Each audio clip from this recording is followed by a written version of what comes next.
If you do a little bit of studying, you'll actually find that in the opening, the camera zooms in exactly on where Haru's village is on the map. So the Fire Nation being such a dug-in presence there makes sense. Fun fact, Haru was only one of 2 earthbenders we ever see initiating an earthbending move while not being grounded. If you can name the other one, or point out one I haven't thought of, I'd be pretty impressed. Which means no nuts for dinner! Hey! I worked hard to get those nuts. Man, Sokka always gets the short end of the stick. I'd eat his nuts. Wait, cut that out. This is a somewhat missable moment. Aang trades the nuts for his hat in the background. Well, it's in the foreground, but I bet you missed it, at least on one watch through. You want to know how hard it is to talk about this episode? I'm bringing this up.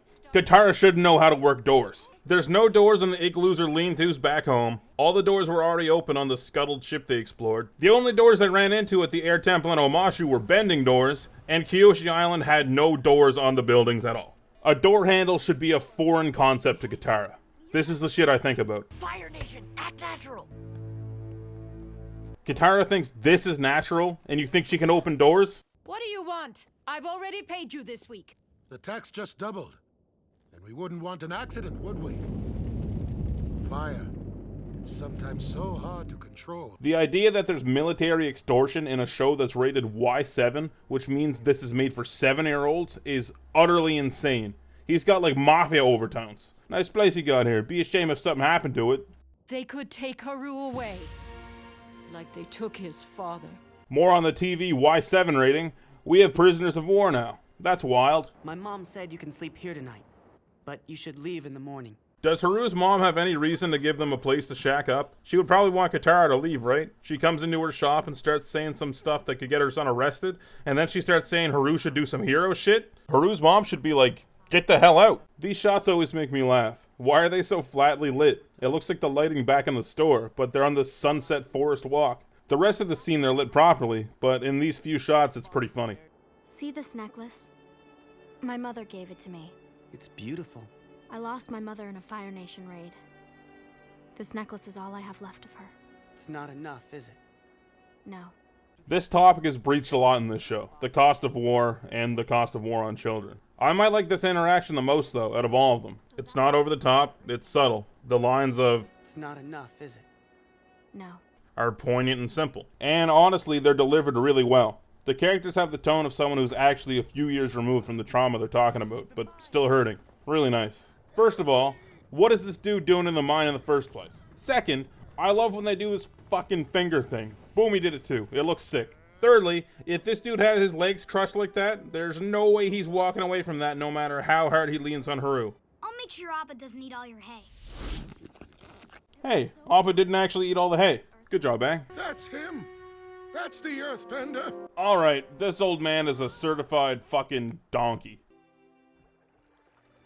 Man, good thing Katara had practice taking water of a living human being before she did it on the water pump.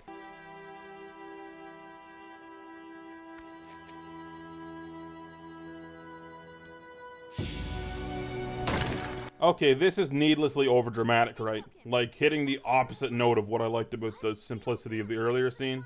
Mama Haru should be furious with Katara, not staring out woefully at the ocean. Haru's mother said they came for him at midnight. Then it's too late to track him. He's long gone. Tracks are famously known to only stay around for a few hours or so. Here they come. Get in your places. Jean, after his failure at Kyoshi Island, was then transferred to support the occupation of Haru's village. That lemur, he's earthbending. Jean is also an idiot, it seems. This actually does raise a good question, though. We know certain animals can bend, but can others? Could Aang and the gang have just unluckily rocked up on a firebending platypus bear? Momo, you have some big ears. He's right. Simply treat me with the courtesy I give you, and we'll get along famously. The Warden is voiced by George Takei of both Star Trek and Bonta 3D fame. What are you guys doing? Just hitting some stuff? I can respect that. If you have any illusions about employing that brutish savagery that passes for bending among you people, forget them. It is impossible. I shouldn't need to mention it, but the idea for metal bending is at least vaguely brought up here, even this early on. The plan is to survive. Wait out this war. Tyro is voiced by Kevin Michael Richardson of Avatar The Last Airbender and Avatar The Last Airbender fame. Earthbenders! Okay, this is a pretty good speech, but it just speaks to how seriously this show can take its subject matter. People that have been prisoners of war for years wouldn't be roused to action by a pretty good speech from a girl they've never met. In most shows, the revolt would start right here, but Avatar takes its time and hits a pretty strong note. I kind of like the fact that these bars are big enough to squeeze through for most people. It's like they're saying, what are you gonna do, jump into the ocean, smart guy? I'm not leaving. I'm not giving up on these people. This is a strong moment for Katara. We've seen her be pretty bullheaded about minor stuff, but it's nice to see her actually take a stance on something that really matters. This is where some people get mixed up on Katara's character, I think. She can be opinionated and grating sometimes, but it's always for the right reasons. I'll decide what the point is, fool. You! Wake up the captain. Search the entire rig. Sir, What? that was the captain you just threw overboard. So, Then wake up someone I haven't thrown overboard and search the rig. Alright, George Takei of Oblivion 2 Backlash fame. That's a pretty good joke. I wish I knew how to make a hurricane. I mean, dude, you know how to make a tornado. That's pretty good too. Listen to him well, child. You're one mistake away from dying where you stand.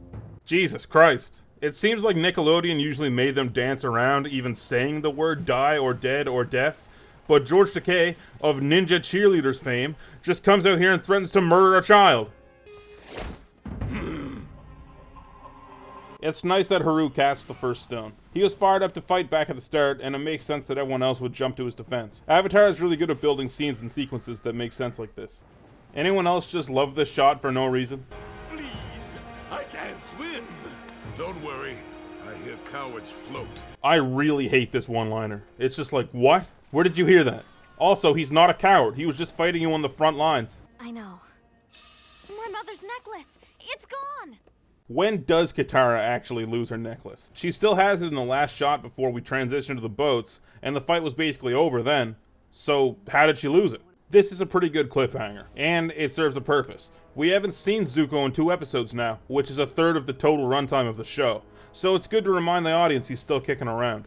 I feel like I definitely praised this episode more than the last 2, but honestly I think it's way weaker. This is probably the worst episode in Book 1, save for the Great Divide. It has some good stuff, but a lot of it feels rushed, and some of the comedy doesn't hit, and Haru is kind of bland. I don't think this is anyone's favorite episode, let's just put it that way. I don't think any of these last 3 were really in that category, were they? They're fun and all, but I think it's pretty agreeable that they haven't found the vibe that future Avatar hits and everyone loves. The Winter Solstice 2-parter really gets back on track though, and those are next, so see you then.